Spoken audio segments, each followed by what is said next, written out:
and on we'll go.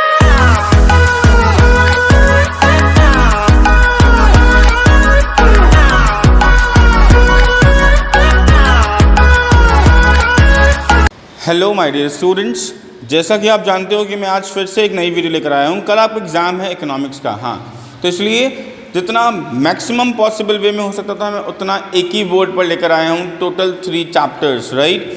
अब क्या करना है, बेसिकली अभी हमको देखना है ना, लेकिन इसके बाद मैंने इसी वीडियो में और भी बहुत सारे पार्ट्स डाले हुए हैं। मतलब अभी इस बोर्ड पे 3 चैप्टर्स हैं, इसी वीडियो में आगे कंटिन्यू करेंगे, तो इसमें आगे आपको मनी इन बैंकिंग भी मिलेगा और बाकी आपकी जो प्रॉब्लम्स हैं वो भी सॉर्ट आउट होंगी और भी बहुत सारे चैप्टर्स आपको इस वीडियो में मिलने वाले हैं। तो इसलिए इस वीडियो को लास्ट तक देखना मत भूलिएगा, स्किप करके मत देखिएगा, पूरी वीडियो को प्रॉपरली सुन लो। ये वीडियो बहुत ही ज़्यादा फ्रूटफुल होने वाली है आप सभी लोगों के लिए। तो ज़्यादा टाइम वेस्ट ना करते हुए शुरू करते हैं। और बी श्योर, बी रेडी। आज लाइव सेशन हम लेंगे रात को 8 बजे, उसके लिए तैयार रहिएगा, जिसमें मैं आपसे क्वेश्चंस पुट अप करूंगा और पूरा का पूरा इंडियन इकोनॉमी को फोकस करेंगे। इंडियन इकोनॉमी को डीप फोकस करेंगे। जैसे मैंने मैनेमोनिक्स दिए थे, ऐसे इंडियन इकोनॉमी में आपको जादू की एक चीज़ देने वाला हूँ, जिससे कि आपके सारे के सारे आंसर्स एकदम करेक्ट होंगे। लेट्स सी, अभी शुरू करते हैं, फिर आगे बढ़ेंगे। हम लोग स्टार्ट करते हैं सबसे पहले गवर्नमेंट बजट से। तो गवर्नमेंट बजट क्या है? It is statement of expected receipts and expected expenditure of the government for a fiscal year. क्या ये जो गवर्नमेंट बजट है वो क्या है? एक एक्सपेक्टेड क्या है? एक्सपेंडिचर और रिसीट्स का एक क्या कह सकते हैं, कॉम्बिनेशन है। इसलिए हम क्या कहते हैं? हम कहते हैं it is a statement of expected receipts, कितना पैसा आएगा, एंड एक्सपेक्टेड एक्सपेंडिचर, कितना पैसा खर्च होगा ड्यूरिंग अ फिस्कल ईयर, आने वाले फिस्कल ईयर में। उसको हम क्या कहते हैं? गवर्नमेंट बजट कहते हैं। अब देखो, गवर्नमेंट बजट जो है वो प्रिपेयर कौन करता है? तो गवर्नमेंट बजट जो है वो अनाउंस करता है फाइनेंस मिनिस्टर। कब है? हर फरवरी की 1 तारीख को, फर्स्ट डे ऑफ फरवरी। जो हमारे फाइनेंस मिनिस्टर हैं, एवरी ईयर हमारे फाइनेंस मिनिस्टर क्या करते हैं? प्रेजेंट करते हैं। किसको प्रेजेंट करते हैं? हमारे बजट को। किसके बजट को? गवर्नमेंट बजट को। इसलिए इसको यूनियन बजट भी कहा जाता है, राइट। तो ये बहुत इंपॉर्टेंट है, इसको बिल्कुल भूलिएगा मत। फिर हम थोड़ा सा और आगे बढ़ते हैं। Components of budget. बजट कितने प्रकार के होते हैं? बजट 2 टाइप के होते हैं। Budgets are of 2 types. First is budget receipt and second is budget expenditure. क्या? Budget are of 2 types. First is budget receipts, second is budget expenditure. Budget receipts again are of 2 types. तो पहला है revenue receipts और दूसरा है capital receipt. लेकिन पहले समझते हैं कि बजट रिसीट क्या होता है, बजट एक्सपेंडिचर क्या होता है। मतलब पूरे साल में एक गवर्नमेंट के पास कितना पैसा आएगा, कितनी कमाई होगी गवर्नमेंट की, उसे हम बजट रिसीट्स कहते हैं, और कितना खर्चा होगा उसे बजट एक्सपेंडिचर कहते हैं। लेकिन बजट रिसीट भी 2 टाइप का होता है, एक रेवेन्यू रिसीट, दूसरा कैपिटल रिसीट। रेवेन्यू रिसीट्स क्या होता है? रेवेन्यू रिसीट्स का मतलब है लाइक गवर्नमेंट का एक रिसीट, गवर्नमेंट की कमाई, जिसमें क्या होता है, ना ही कोई एसेट कम होती है, ना ही कोई लाइबिलिटी पे कोई फर्क पड़ता है। जैसे फाइन्स एंड पेनल्टीज, मतलब ये क्या हो गया? एक फ्री की कमाई हो गई गवर्नमेंट की। क्या हो गई? गवर्नमेंट की एक फ्री कमाई, जिसे हम कहते हैं फाइन, पेनल्टीज। ये सब क्या है? रेवेन्यू रिसीट्स कहलाता है। अब कैपिटल रिसीट्स क्या होता है? They are those in which assets और लाइबिलिटीज आर अफेक्टेड। जिससे एसेट्स और लाइबिलिटीज क्या होती हैं? अफेक्ट होती हैं। जैसे for example disinvestment of the public companies. जो पब्लिक कंपनीज हैं, जो पब्लिक सेक्टर, उसका डिसइन्वेस्टमेंट कर दिया, तो क्या हुआ? जो गवर्नमेंट की एसेट थी वो कम हो गई, राइट, बिक गई ना। इस तरीके से जो बोरोइंग्स हैं वो क्या करना? जैसे बोरोइंग का, जैसे हमने बोरोइंग ले लेना, अगर हमने पैसा उधारी पे ले लिया तो क्या होगा? हमारी लाइबिलिटी बढ़ जाएगी। तो इसका क्या कहते हैं? कैपिटल रिसीट्स कहते हैं। लेकिन अगेन रेवेन्यू रिसीट अगेन और ऑफ 2 टाइप्स। रेवेन्यू रिसीट भी 2 टाइप का होता है। एक होता है टैक्स रेवेन्यू, दूसरा होता है नॉन टैक्स रेवेन्यू। तो टैक्स रेवेन्यू क्या है? टैक्स रेवेन्यू में 2 टाइप होते हैं, डायरेक्ट टैक्स, इनडायरेक्ट टैक्स। मतलब ऐसी कमाई जो टैक्स से होती है उसे टैक्स रेवेन्यू कहते हैं। कौन कौन से होते हैं? डायरेक्ट टैक्स और इनडायरेक्ट टैक्स। डायरेक्ट टैक्स मतलब जो डायरेक्ट हमारी इनकम पे लगते हैं, जैसे income tax, wealth tax, corporate tax. लेकिन इनडायरेक्ट टैक्स क्या होते हैं? जो हमारे डायरेक्ट हमारी इनकम पे ही लगते हैं, लेकिन जो भी खरीदते हैं उस पर लगते हैं, जिससे हम बोलते हैं जीएसटी, जो हम बहुत ज़्यादा फेमिलियर हैं, या फिर कस्टम ड्यूटीज, एक्साइज ड्यूटीज, ये सब क्या है? हमारा इनडायरेक्ट टैक्स है। उसके बाद दूसरा पार्ट है रेवेन्यू रिसीट का नॉन टैक्स रेवेन्यू। अभी नॉन टैक्स रेवेन्यू क्या है? जैसे फाइन, पेनल्टीज, एस्टीट्स। अब सर एस्टीट क्या होता है? एस्टीट का मतलब होता है बेनामी संपत्ति, मतलब कोई बंदा जिसने अपनी गुडविल जो अपनी विल थी वो बनाई नहीं, जिसने किसी के नाम ही नहीं किया, तो किसकी हो जाएगी? गवर्नमेंट की हो जाएगी। We called it estate. मैंने आपको बताया था ना, अगर इससे पहले वाली वीडियो जो मैंने बनाई थी स्टार्टिंग में, अगर आपने देखा हो तो उसमें मैंने बताया था एस्टीट एज अ पार्ट कि अगर सपोज करो आपका घर बन रहा है और उस घर में खुदाई होने पर कुछ मटका निकला है सोने का, तो वो जो मटका है वो आपका नहीं है, वो गवर्नमेंट का है, राइट? क्यों? क्योंकि उनका कहना है कि जब हमारा बंटवारा हुआ था उस समय पर जो लोग थे वो अपना सोना दबा के चले गए थे और फिर उन्होंने सोचा था बाद में आके निकाल लेंगे, लेकिन ऐसा नहीं हो पाया। तो दैट इज़ व्हाट कि वो क्या कहलाता है बेटा? एस्टीट कहलाता है। ये सारी कमाइयाँ क्या कहलाती हैं? नॉन टैक्स रेवेन्यू कहलाता है। मतलब टैक्स से नहीं हुई, लेकिन कुछ और पेनल्टीज लगा दी, फाइन्स लगा दी, उससे जो कमाई हुई उससे क्या बोलेंगे? नॉन टैक्स रेवेन्यू बोलेंगे। आई होप इट इज़ क्लियर। उसके बाद अगर हम बात करें हमारे इस वाले पार्ट की, रेवेन्यू क्या, बजट एक्सपेंडिचर कितने प्रकार होते हैं? तो बजट एक्सपेंडिचर के दो टाइप होते हैं, एक रेवेन्यू एक्सपेंडिचर, दूसरा कैपिटल एक्सपेंडिचर। रेवेन्यू एक्सपेंडिचर जिसमें ना ही एसेट पर कोई फर्क पड़ता है ना ही लाइबिलिटीज़ पर कोई फर्क पड़ता है, जैसे subsidies, salary, public distribution system. Means जब गवर्नमेंट क्या कर रही है? एक्सपेंडिचर कर रही है ना? क्या कर रही है? गवर्नमेंट एक्सपेंडिचर कर रही है, लेकिन जैसे सैलरी पर, तो सैलरी से जब किसी को सैलरी देती है तो उससे कुछ लेती भी तो होगी ना, काम भी तो लेती है ना, तो वो सब क्या है? वो सारा आता है रेवेन्यू एक्सपेंडिचर में। लेकिन कैपिटल एक्सपेंडिचर क्या होता है? जिससे एसेट्स और लाइबिलिटी पे असर होता है, हमारी एसेट्स और लाइबिलिटीज अफेक्ट होती हैं, उन्हें हम क्या बोलते हैं? कैपिटल एक्सपेंडिचर कहते हैं। जैसे परचेज ऑफ लैंड, आपने लैंड परचेज किया, एसेट बढ़ गई। रीपेमेंट ऑफ लोन, आपने लोन पेमेंट का रीपेमेंट कर दिया तो लाइबिलिटीज कम हो गई। ये सब क्या कहलाता है? हमारा कैपिटल एक्सपेंडिचर कहलाता है। तो revenue expenditure, capital expenditure clear है? यहाँ तक ये वाला सारा पार्ट क्लियर है? इसमें कोई दिक्कत? किसी को कोई दिक्कत है? ओके, नहीं तो फिर हम आगे बढ़ते हैं नेक्स्ट चैप्टर पे। देखो ये जो चैप्टर है इसका डीप एक्सप्लेनेशन अभी हमारा ऑब्जेक्टिव भी रह गया। एक मिनट, अभी ये वाला पार्ट भी रह गया ना ऑब्जेक्टिव। तो ऑब्जेक्टिव्स क्या हैं हमारे गवर्नमेंट बजट के? तो ऑब्जेक्टिव हमारे पास मेनली फोर ऑब्जेक्टिव्स हैं। पहला है managing public sector enterprises. Government का काम है बजट में ऐसा कुछ पर्टिकुलर पार्ट रखना जिसमें जो गवर्नमेंट की एंटरप्राइजेज हैं उसको मैनेज कर सकें, और अगर मैनेज नहीं होंगी तो क्या होगा? प्राइवेटाइजेशन में कर दिया जाएगा। इसलिए उसमें वो अपने एक बजट में गवर्नमेंट की जो कंपनीज हैं, पब्लिक सेक्टर कंपनीज हैं, एंटरप्राइज हैं, उन पर भी फोकस करती है। दूसरा इकोनॉमिक स्टेबिलिटी, गवर्नमेंट क्या करती है? अपने बजट में इकोनॉमिक स्टेबिलिटी लेकर आती है, मतलब इन्फ्लेशन डिफ्लेशन को कंट्रोल करती है। Third redistribution of income and wealth, गरीबों से अमीरों से लेकर गरीबों को देना, मतलब आपको टैक्स सिस्टम बढ़ा दिया, टैक्स बढ़ाने के बाद क्या होगा? आपसे टैक्स के पैसे लेगी और क्या कर देगी? गरीबों को दे देगी। इसके बाद आता है allocation of resources. Allocation of resources का मतलब क्या है? रिसोर्सेज को एलोकेट करना, mean the persons who don't have the resources and proper utilisation of resources, उन तक वो चीज़ पहुँचाना, जैसे in the form of subsidies, है ना? ये सब क्या कहलाता है?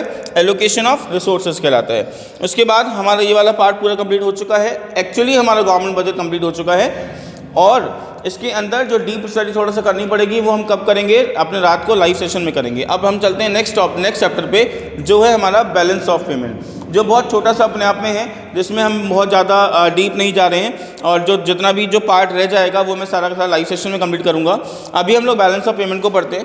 It is a summary record of all the economic transactions between the resident of one country with the rest of the world। मतलब हमारा जितना भी लेन देन हुआ है किसके साथ? हमारी कंट्री के लोगों का बाहर के विदेशों से, किसी भी जगह से, किसी भी कंट्री से, उसे हम क्या बोलते हैं? बैलेंस ऑफ पेमेंट कहते हैं। क्या कहते हैं? Balance of payment. क्या है बैलेंस ऑफ पेमेंट? एक स्टेटमेंट है, एक अकाउंटिंग स्टेटमेंट है कि हमने कितना खरीदारी करी या कुछ सामान बेचा, खरीदा, जो भी किया, यूनिटल पेमेंट किया। तो दिस इज ऑल कॉल्ड कि जो वो हमारे लोगों ने पूरे वर्ल्ड के साथ, रेस्ट ऑफ द वर्ल्ड के साथ जो किया, उसे हमने क्या नाम दे दिया? बैलेंस ऑफ पेमेंट नाम दे दिया। विद दी 1 ईयर, किस में लेते हैं हम लोग? 1 ईयर की बात करते हैं। It includes visible items. इसमें क्या क्या इंक्लूड है? विजिबल आइटम, इनविजिबल आइटम्स और यूनिलैटरल पेमेंट। विजिबल आइटम्स क्या होता है? इन पे क्वेश्चन जरूर आएगा। Visible items are those items which are physically seen और टच, जिनको हम फिजिकली देख सकते हैं, टच कर सकते हैं। दूसरा है इनविजिबल आइटम्स, जैसे सर्विसेज, जिनको हम देख नहीं सकते, टच नहीं कर सकते, सर्विसेज।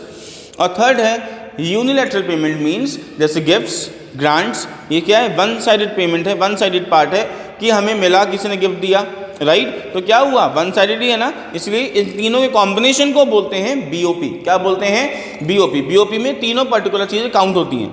बीओपी में एक और पार्ट है, it follows double entry system. ये डबल एंट्री सिस्टम को फॉलो करता है। डबल एंट्री सिस्टम का मतलब क्या है? जैसे अकाउंट्स में होता है ना डबल एंट्री सिस्टम, ऐसे ही बीओपी में भी होता है। जितना भी इनफ्लो है उसे क्रेडिट करते हैं और जितना भी आउटफ्लो है उसे डेबिट करते हैं। मतलब जितना भी पैसा विदेशों से, बाहर की कंट्री से हमारी कंट्री में आएगा उसे हम क्या करेंगे?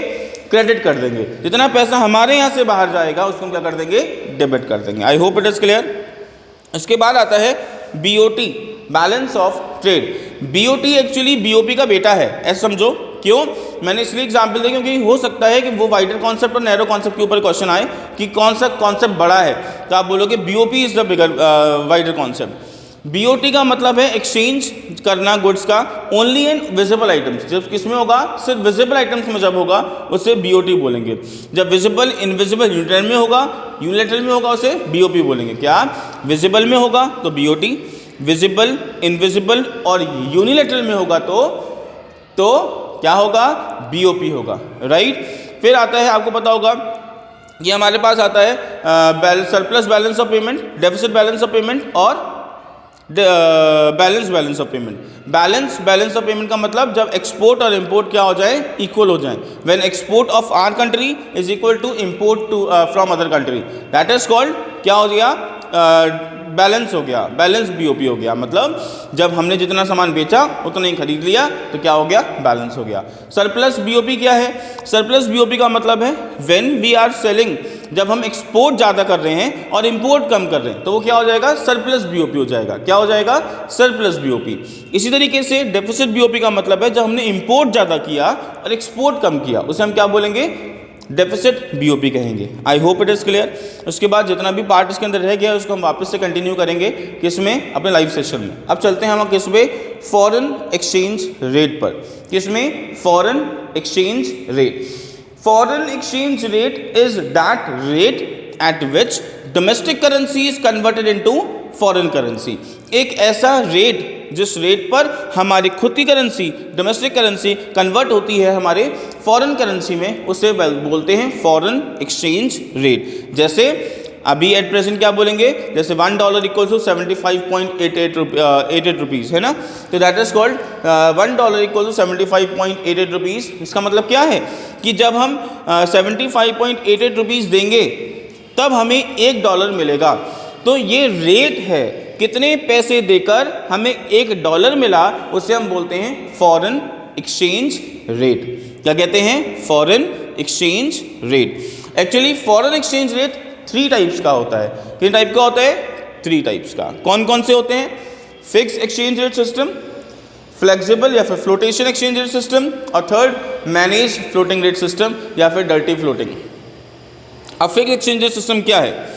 एक ऐसा सिस्टम जहां पर हमारी गवर्नमेंट इंटरप्ट करेगी और वो फिक्स कर देगी कि भाई जैसे ये पुराने टाइम पे चलता था ना कि हमारे पास सपोज करो कोई पर्टिकुलर किसी डॉलर में हम किसी करेंसी में नहीं कर रहे, हम कह रहे हैं गोल्ड की मेजर्स में करेंगे।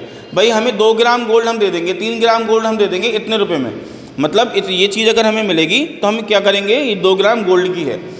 ये चीज़ कितने की? हमने बोला, उन्होंने बोला 5 ग्राम गोल्ड की है। Means when we are talking about generally talking about gold, जब हम गोल्ड के टर्म्स में उसे फिक्स करते हैं तो उसे बोलते हैं फिक्स एक्सचेंज रेट सिस्टम। जब डिमांड और सप्लाई पे करते हैं उसे बोलते हैं फ्लेक्सिबल एक्सचेंज रेट सिस्टम। और दोनों का कॉम्बिनेशन, हाइब्रिड कॉम्बिनेशन है कौन? मैनेज फ्लोटिंग रेट सिस्टम, जहाँ पे गवर्नमेंट और आरबीआई डिमांड सप्लाई दोनों के दोनों मिलकर डिसाइड करेंगे कि हमारा एक्सचेंज रेट सिस्टम क्या सेट होगा।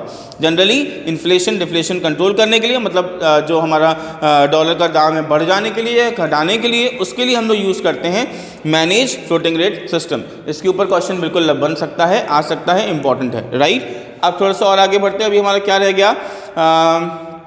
अभी हमारा सारा पार्ट हो गया है ना। उसके बाद हम लोग क्या करेंगे? ये वाला पार्ट हमारा थोड़ा सा रह गया जो क्या कहलाता है? डेफिसिट बजट, फिस्कल बजट और रेवेन्यू बजट। डेफिसिट बजट का मतलब फॉर्मूला है total expenditure minus total revenue. Fiscal deficit का फॉर्मूला है revenue expenditure minus revenue receipts. और रेवेन्यू डेफिसिट का फॉर्मूला है total expenditure minus revenue receipt minus capital receipts. तो इसको क्या बोलते हैं हम? हमारा ये है हमारे 3 चैप्टर्स का कॉम्बिनेशन जो आपने आज पढ़ा। इसके बाद भी कोई डाउट अगर रह जाएगा तो हम लाइव सेक्शन में कन्वर्ट कर क्लियर कर लेंगे। बस इसको शेयर करना प्लीज़ मत भूलिएगा, ज़्यादा से ज़्यादा शेयर कीजिए सो दैट कि दैट आई प्रोवाइड। आप जानते हो कि आज मैं इकोनॉमिक्स की वीडियो लेकर आया हूँ और अभी अभी आप लोग अपना अकाउंट्स एग्ज़ाम देकर आए हो। आई होप कि अकाउंट्स एग्ज़ाम अच्छा गया होगा, एग्ज़ाम ईजी ही था। और अब हम शुरू करते हैं अपना economics. But before that I am just telling कि जिन बच्चों ने कल वीडियोस देखी थी, मेरा लाइव सेशन लिया था, वो लोग बहुत ज़्यादा कॉन्फिडेंस में थे, उनका मेरे को कमेंट आए और मैं बहुत ज़्यादा सेटिस्फाइड रहा इन सब चीज़ों से कि बच्चों ने बहुत अच्छे कमेंट किए कि सर मैं आपकी वीडियो देख के गया था और उसके बाद बहुत अच्छा कमेंट, बहुत अच्छे मार्क्स मेरे आए। That is all in all बहुत सारे ऐसे बच्चों ने मुझे बोला, लेकिन that's very good. But still we have one more target for economics also. तो हमें इकोनॉमिक्स में भी अपने अच्छे मार्क्स लेकर आने हैं और अच्छे मार्क्स लेकर आने के लिए करना पड़ेगा, वीडियो को देखना पड़ेगा। एक्चुअली अभी अभी आप एग्जाम दे के आए हो, थक गए होंगे, इसलिए बहुत ज़्यादा तो नहीं, छोटी सी एक वीडियो लेकर आया हूँ जिसको देख लीजिएगा। रिवीजन हम लोग यहाँ से शुरू करते हैं and time various type of videos मैं डालता रहूँगा, अपलोड करता रहूँगा, आप उनको सबको देख लीजिएगा बस। और एक लास्ट टाइम पे कल हम लोग फिर से 7 बजे करीब या 8 बजे करीब लाइव सेशन लेंगे और उस लाइव क्लास में आप अपने डाउट्स पूछ सकते हो और मैं वापस सारा रिकैपिटुलेशन तो कराता ही हूँ। स्टार्ट करते हैं आज का अपना वीडियो जो है मनी और बैंकिंग से रिलेटेड है। मनी और बैंकिंग से रिलेटेड है, लेकिन मैंने बैंकिंग का बहुत सारा पार्ट नहीं ले पाया क्योंकि मेरे बोर्ड पर सिर्फ मनी वाला पार्ट जो था उसने सारी जगह घेर ली। अब बैंकिंग के लिए थोड़ी सी स्पेस बची तो थोड़ा सा बैंकिंग भी ले लिया, बट स्टिल इसके लिए बाद एक नेक्स्ट वीडियो डालूंगा, उसको देख लीजिएगा। इस तरीके से 4-5 वीडियोज़ में और डाल दूंगा चैप्टर वाइज, आप उसको देख लीजिएगा। और लास्ट वीडियो जो कल आने वाली है उसको देखना मत भूलिएगा, वो बहुत इंपॉर्टेंट वीडियो है। ओके, देखिए मनी क्या है।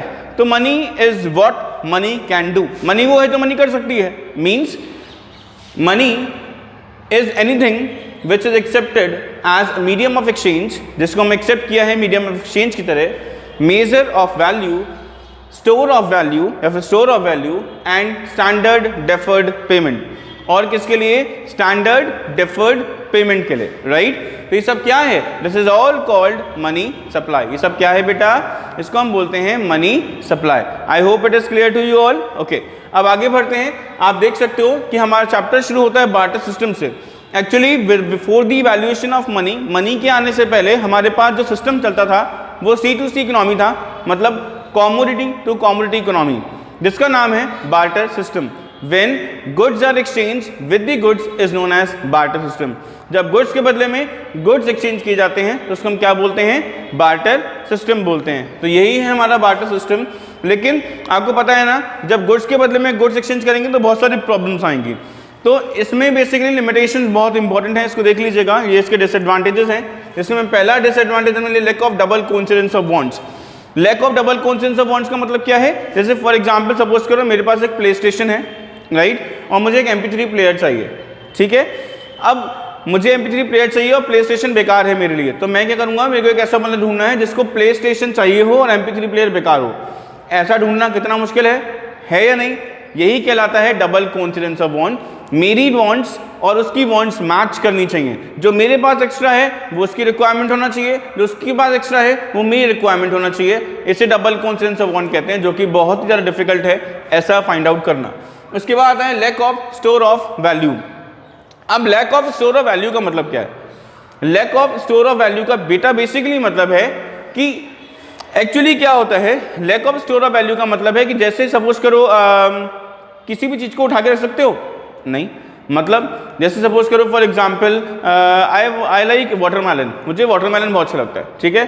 तो गर्मियों में जो वाटरमेलन आया उसको मैंने उठा के रख दिया सर्दियों के लिए। इज इट पॉसिबल कि मैं उसको 6 महीने के लिए 7 महीने को उठा के रख दूं? नहीं पॉसिबल है ना। अपने घर पे रख सकता हूँ? नहीं रख सकता। That is called lack of store of value. फिर आता है lack of common measure of value.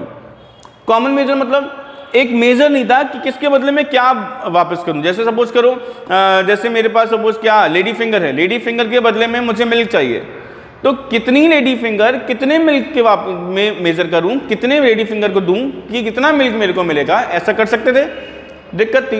क्या है? Lack of common measure of value. उसके बाद आता है lack of standard deferred payment.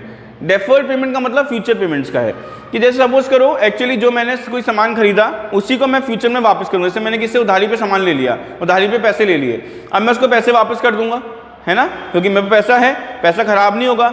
लेकिन एक्चुअली में अगर सपोज करो मैंने किसी से कोई सामान खरीदा, like for example I am taking tomatoes, मैंने टमाटो खरीदे किसी से और बोला कि मैं आपको टमाटो वापस कर दूंगा 6 महीने के बाद, तो 6 महीने के बाद टमाटो खराब हो जाएंगे, तो वापस कैसे होंगे?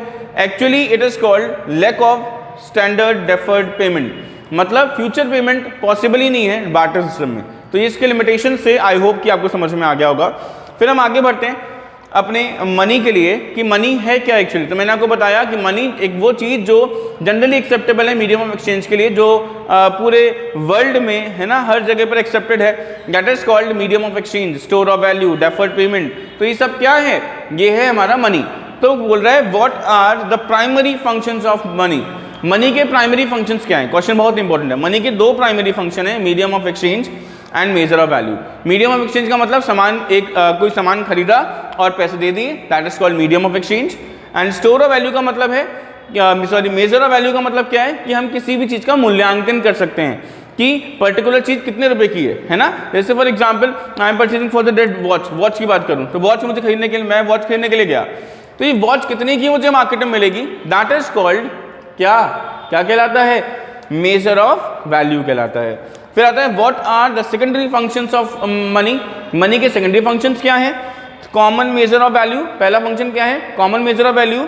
सेकेंड है स्टैंडर्ड ऑफ डेफर्ड पेमेंट, दूसरा क्या है, स्टैंडर्ड ऑफ डेफर्ड पेमेंट। ये क्या कहलाता है, कॉमन मेजर ऑफ वैल्यू मतलब what is that, common measure of value का बेटा बेसिकली मतलब होता है कि एक ऐसी वैल्यू, एक कॉमन मेजर, एक ऐसा कॉमन मेजर जो क्या कहलाता है, किसी भी कॉमोडिटी के बदले में, कॉमोडिटी को हम क्या कर सकते हैं, जैसे होता है ना कोई भी सामान खरीद लो, जो मन चाहे वो खरीद लो, पैसों के बदले में क्या है, कॉमन मेजर ऑफ वैल्यू है।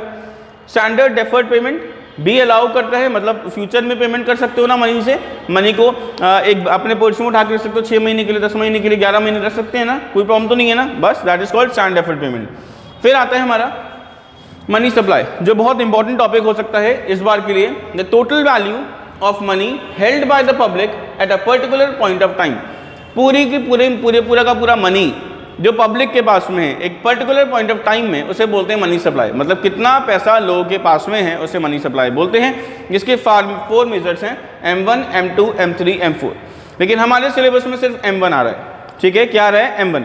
तो हम M1 को पढ़ेंगे। M1 मतलब currency and coins held by public, कितने पैसे या कॉइन्स पब्लिक के पास में है, plus demand deposit centre commercial bank, commercial bank में कितना पैसा हमने जमा किया हुआ जो हम चेक की फॉर्म में निकाल सकते हैं, and other deposits with RBI, जैसे IDBI है, ये सब क्या करते हैं, आरबीआई के पास क्या करते हैं, अपने पैसे को डिपॉजिट करके रखते हैं, तो वो सब क्या कहलाता है, हमारा M1 कहलाता है। सबको ऐड करोगे तो क्या आएगा, M1 आएगा। उसके बाद चलते हैं हम आगे थोड़ा सा और, मनी सप्लाई को क्या बोलते हैं, स्टॉक या फ्लो। तो मनी सप्लाई स्टॉक है, क्यों, क्योंकि ये at a particular point of time पे नापा जा रहा है, इसीलिए, ठीक है। आगे चलते हैं, फिर आता है हमारे पास बैंकिंग। अब बैंकिंग में हमने सिर्फ कमर्शियल बैंक ले पाए हैं, पूरा कमर्शियल बैंक भी नहीं हो पाया। कमर्शियल बैंक क्या है, it is an institution which persons which performs functions of accepting deposit, एक ऐसा इंस्टीट्यूशन जो एक्सेप्टिंग डिपॉजिट करता हो, लैंडिंग मनी और फंड्स को लैंड करता है, investment with the aim of earning profit, या फिर इन्वेस्टमेंट करता है प्रॉफिट कमाने के लिए, उसे हम क्या कहते हैं, कमर्शियल बैंक कहते हैं। जैसे Punjab National Bank, State Bank of India, Bank of Baroda, Canara Bank, ये सब क्या हैं, they all are called commercial bank. ये क्या कहलाते हैं, कमर्शियल बैंक कहलाते हैं। मतलब वो सारे बैंक जिसमें आप जा सकते हो, जिसमें आपने अकाउंट खोल सकते हो, जिसमें आप डीलिंग कर सकते हो, वो सारे बैंक क्या है, कमर्शियल बैंक है। Okay, so what is the primary function of commercial bank. Commercial bank का प्राइमरी फंक्शन है accepting deposit and advancing loan. क्या, एक्सेप्टिंग डिपॉजिट, एडवांसिंग लोन। आप पैसा जमा करने जाओगे, बैंक ले लेगा, मतलब डिपॉजिट को एक्सेप्ट कर लिया, और लोन, अगर लोन में मांगने जाओगे तो लोन दे देगा। मतलब जो मेन फंक्शन है उसे प्राइमरी फंक्शन बोलते हैं। अब सेकेंडरी फंक्शन क्या है, discounting of bill of exchange. हम बिल ऑफ एक्सचेंज जाते हैं ना जल्दी, वो हमने 11th में पढ़ा था, बिल ऑफ एक्सचेंज को डिस्काउंट करते हैं बैंक से, जब पैसा लेट आएगा लेकिन मुझे जरूरत पड़ गई तो मैं बैंक में गया, बिल दिया, पैसे ले लिए, है ना। फिर इसको discounting of bill. Agency function मेरे बिहाफ पर काम करेगा, जैसे लाइक फॉर एग्जाम्पल व्हाट, कि मेरे भी यहाँ पर इंश्योरेंस प्रीमियम पे कर देना, अपने आप ऑटोमेटिकली डिडक्ट हो जाना, ये सब। और उसके बाद जनरल यूटिलिटी फंक्शन, जो जनरल फंक्शंस हैं वो सारी चीज़ें कौन फॉलो करता है, हमारा कमर्शियल बैंक फॉलो करता है। उसके बाद आता है who is the money supplier in India. हमारे इंडिया में मनी सप्लायर कौन है, तो प्रिंसिपल मनी सप्लायर सिर्फ कमर्शियल सेंट्रल बैंक है। प्रिंसिपल मनी सप्लायर सिर्फ सेंट्रल बैंक है, लेकिन कंट्रोल कौन कौन कर सकता है, मनी सप्लाई कर कौन सकता है, तो बैंक है, मतलब कमर्शियल बैंक, सेंट्रल बैंक और गवर्नमेंट, ये तीनों ही मनी सप्लाई कर सकते हैं। लेकिन अगर प्रिंसिपल पूछ रहा है, मींस मनी सप्लाई का बेसिक आंसर क्या है, सेंट्रल बैंक ही है। ओके, आई होप कि ये क्लियर हो गया होगा। थोड़ा जल्दी मैंने खत्म किया, जिससे कि आप थोड़ा जल्दी रिवाइज कर लो, और उसके बाद नेक्स्ट वीडियो में मिलते हैं। Thank you for today, have a nice day.